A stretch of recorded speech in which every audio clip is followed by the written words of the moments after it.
The Broads National Park, often known as the Norfolk Broads, is one of the UK's 15 national parks. 7 rivers and over 60 waterways called Broads comprise the park.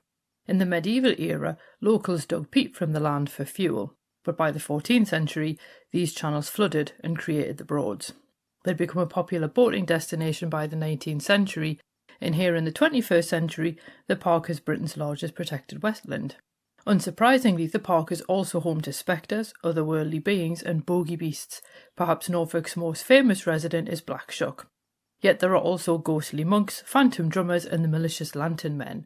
So let's go and meet them in this week's episode of Fabulous Folklore. Hello there and welcome to Fabulous Folklore, the podcast for all things folklore, occult and just a bit weird. I'm your host, Icy Sedgwick, blogger, fantasy author and your guide into these rather mysterious realms. I've got some rare things to show you, so come on in, take a look around, but be careful not to touch anything. These things sometimes bite. Well, hello there, and welcome back to Fabulous Folklore with me, your host, Icy Sedgwick. We are continuing the Folklore of Freshwater theme with the Norfolk Broads, and I have actually been at the Norfolk Broads. It was many, many years ago, and it was when I was 10, so quite a lot of time has passed since then. And it was on that particular trip that I went to King's Lynn to see the heart brick above one of the windows, which you can hear about in the episode that I did on Shady Meg, who was the Witch of King's Lynn. So Norfolk has obviously had some kind of impact on some of the folklore that I've taken an interest in since then. So there is going to be some focus on ghosts, much as there was last week with the canals folklore, which obviously wasn't entirely what I'd intended for, but hauntings do form, I think, a part of an area's folklore because these stories are repeated by people, they are embellished by people, they are embroidered by people, and that in and of itself makes them into folklore as far as I'm concerned, because they are the tales that are passed on, and often the cautionary tale aspect of them does then encode information into the story that is thus transmitted to someone else. So it's well worth bearing in mind. Although in this particular episode we do also have a couple of other bits and pieces as well, just to spice things up a little bit. But we're going to start off with the Potterheim Drummer. And a ghostly drummer boy apparently haunts the River Thurn at Potterheim in the Norfolk Broads. So who is he? Well, according to the legend, a drummer boy and the daughter of an influential local man enjoyed a secret relationship while the boy was on leave from the army in early 1815. And obviously that would be before Waterloo, if you're wondering. It seems her father didn't approve of the boy and wanted his daughter to marry someone wealthy. Still, his objections didn't stop the pair from meeting, and the boy skated across the frozen river to see her in a hut at the edge of Hickling Broad. We're given to understand all this happened in around February, and he played his drum as he skated along the frozen river.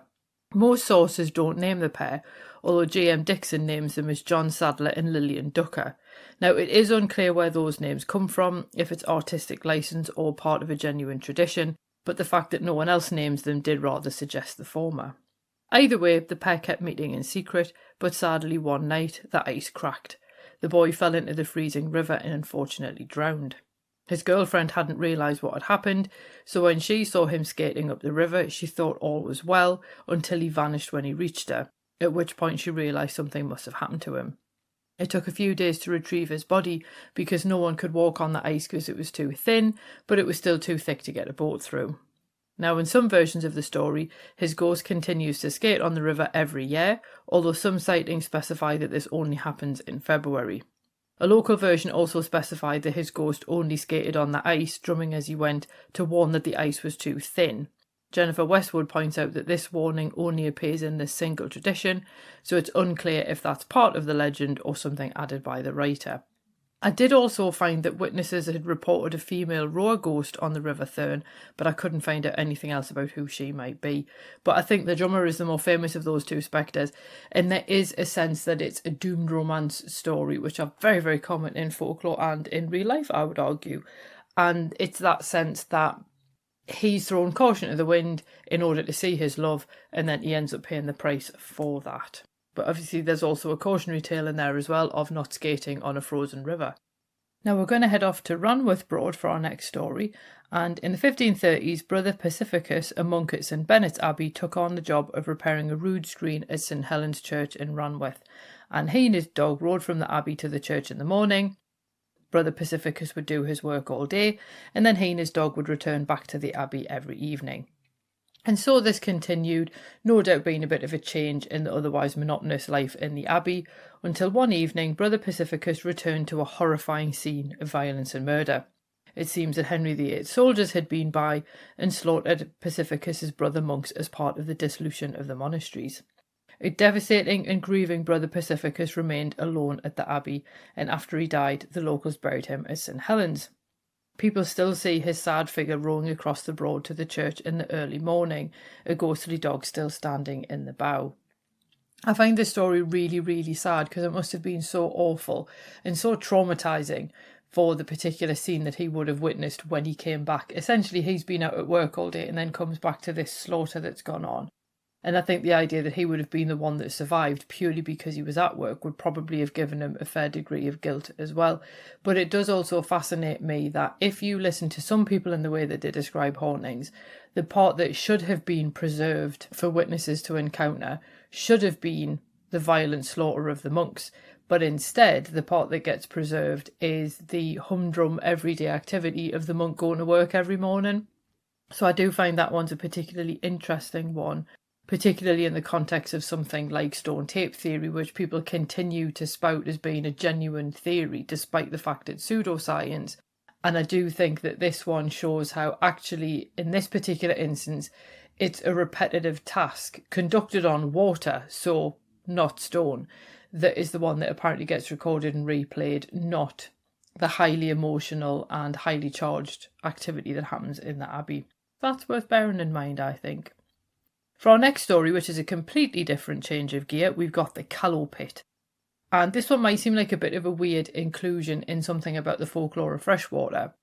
But because of the fact that this pit would fill in quite a lot with water and become more of a pond, I thought it was worth including. And this pit apparently lay between Southwood and Moulton parishes, and while it was known officially as Calop Pit, locals referred to it as the Calop Pit. In 1855, a piece of notes and queries described that yes, it was more of a pond, but the water level regularly fell after new drainage went in. But according to legend, an iron chest full of gold lay at the bottom of the pit, and two men decided to seize said chest for themselves.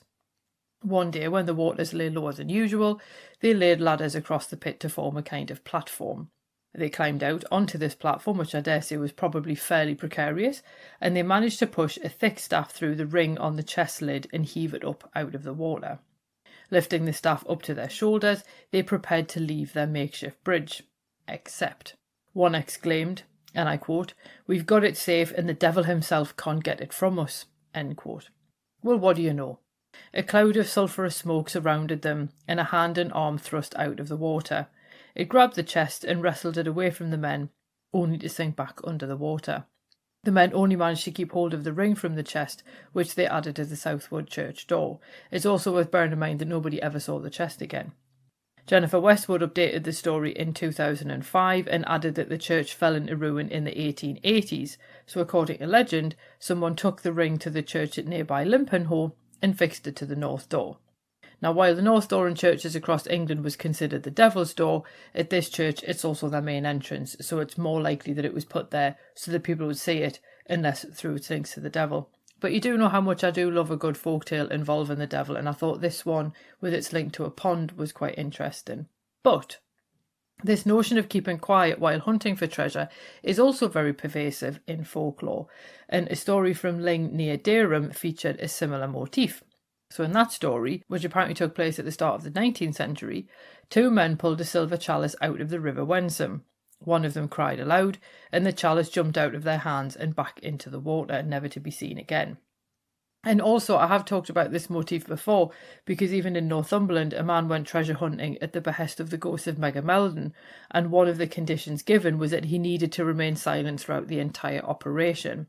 This appears in various tales of treasure hunting, often with the hunters actually beset by demons, witches, or even the devil during the hunting expedition, all taunting them to speak, and they only get to keep the treasure if they don't. These two particular chaps at the Calop Pit either didn't know this particular prohibition or chose to ignore it, or just simply forgot it in the heat of success But it is quite interesting that particular motif, that if you do go looking for treasure, you have to keep your mouth shut until you get away from the site, seems to be quite common in these stories. We do have another ghost story, because of course we do, and this involves the Worryman. And wherries are basically small boats that used to get ferried up and down the Broads. And some of this tale is basically prompted by the Worryman's gravestone, which stands in Thirlton churchyard. It bears a carving of a Norfolk wherry, marking Joseph Bexfield's grave. 38-year-old Bexfield was a wherryman who drowned in 1809 on 11th of August. Now, according to legend, Bexfield was a wherryman on the River Yar, working between Norwich and Yarmouth. So at night, when they'd all finished working, Bexfield and his colleagues would tie up their boats at Thirlton Stave, which was halfway between these two towns. One night, he and some friends went to the White Horse Inn across the marsh from the Stave. About to leave for home, Bexfield suddenly remembered he'd left some things for his wife on his wherry, and he decided to go and fetch them before he went home. His drinking buddies warned him to leave them and to just simply fetch them when it was light, because the lantern men were afoot in the marsh, and they didn't want their friend to fall victim to these terrifying Norfolk figures. Bexfield scoffed at them and headed off across the marsh. No one saw him again until his body washed up between Reedham and Braden. According to legend, people still saw a shadowy figure wandering in the marsh on misty nights near the inn before disappearing into the river.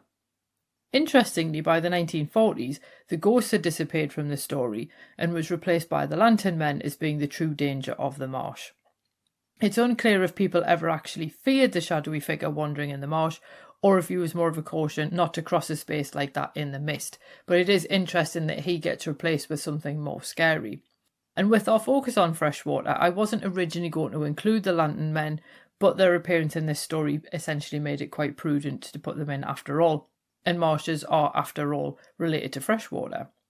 Sometimes referred to in the singular as the lantern man, the lantern men is the name given to the ignis fatuus, which is also known as foolish fire, and sometimes referred to as will-o'-the-wisp, which I have talked about before.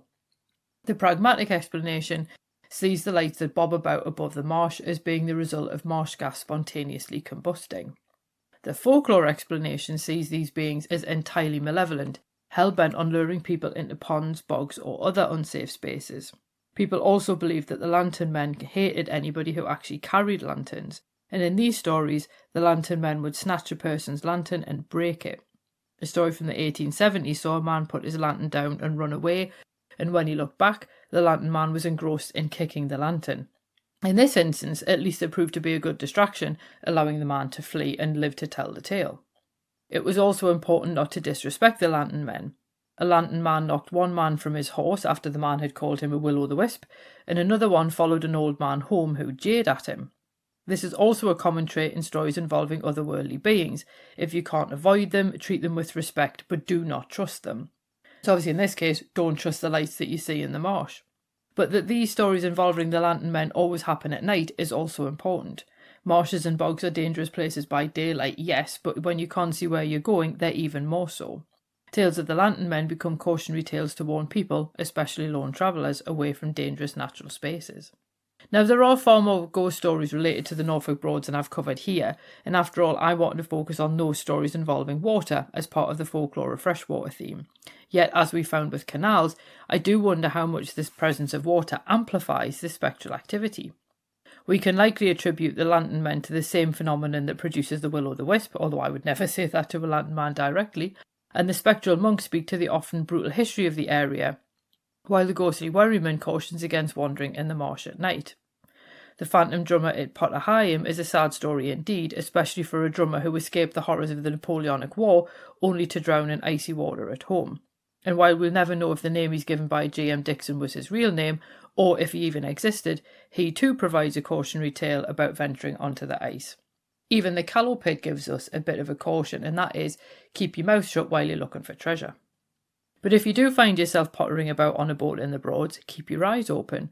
Who knows who or what you might see at daybreak or sunset out on those beautiful waters. So what I want to know is, have you been to Norfolk Broads? Did you enjoy it? Did you see anything weird? There are plenty of other stories as well. Like I say, Norfolk's absolutely chock full of folklore, which is really cool. And it's a lovely place anyway.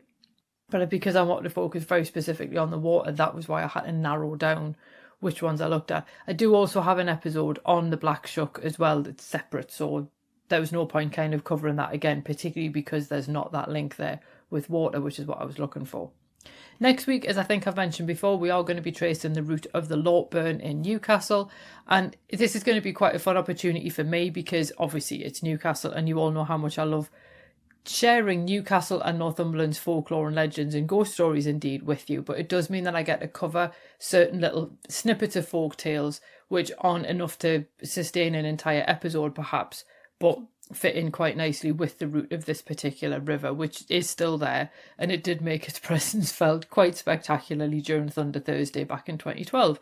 If you're not sure what Thunder Thursday is, if you look it up on YouTube, it's sometimes also listed as the Toon Monsoon, and we just basically got a ridiculous amount of rain in one go, and yeah, the system wasn't set up for it because we don't get that much rain at once. So if you look up Thunder Thursday Newcastle, you should see some of the rivers that were literally running down the street and things like that. It was absolutely incredible to see. And the Tyne Bridge got struck by lightning as well. So there's that. I will explain more next week when we follow that particular trip. Next month is Witches and Cunning Folk, or Witches and Magic. I haven't decided which theme name we're going to go with. For that one, I'm actually interviewing people who've written about witches or cunning folk. So we're starting off with Tabitha Stanmore, who has done an excellent book about cunning folk. So I hope that you enjoy that. And yeah, there's going to be other people as well throughout June because I am away at the end of June. So I'm getting everything done in advance for you so that you don't miss any content. But other than that, it's been lovely chatting to you as always. If you haven't left a review for Fabulous Folklore, it is quite helpful because it just basically tells the algorithm to recommend the podcast to other people so we can spread the folklore joy more widely. Or you can just tell a friend or recommend it and things like that. I love it when people tag me when someone's asked for a recommendation for a folklore podcast and you tag me to mention mine. That's always really lovely to see. So thank you if you do that. If you don't, it doesn't matter as long as you recommended the podcast, really. But anyway, thank you as always for listening. It's been lovely spending time with you. And I will see you next week when we go in search of the Lochburn. Cheerio. Well, thanks for listening and I hope you enjoyed that episode. If you did, feel free to leave a review wherever you listen to podcasts because that helps other people find the show too. It also takes between 4 and 6 hours to research, write, record and edit these episodes, so if you want to help support my time in doing that, then you can buy me a coffee. Or you can join the Fabulous Folklore family on Patreon and enjoy extra benefits including exclusive episodes and articles and even illustrated talks. All the links you need are below and thanks in advance.